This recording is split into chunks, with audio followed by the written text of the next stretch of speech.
Hello everyone, welcome to उल्टा design. My name is Sunny और आज आपके लिए लेकर आया हूँ एडोबे एक्रोबैट की क्लास। तो चलिए फिर स्टार्ट करते हैं।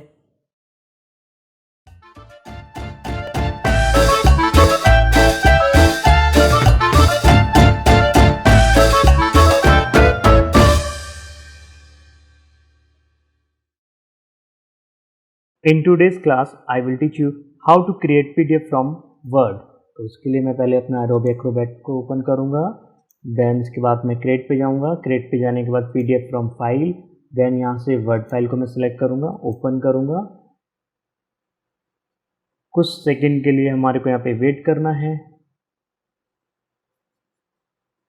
ये मेरा कन्वर्ट हो गया, फाइल जो वर्ड में था वो पीडीएफ में कन्वर्ट हो गया।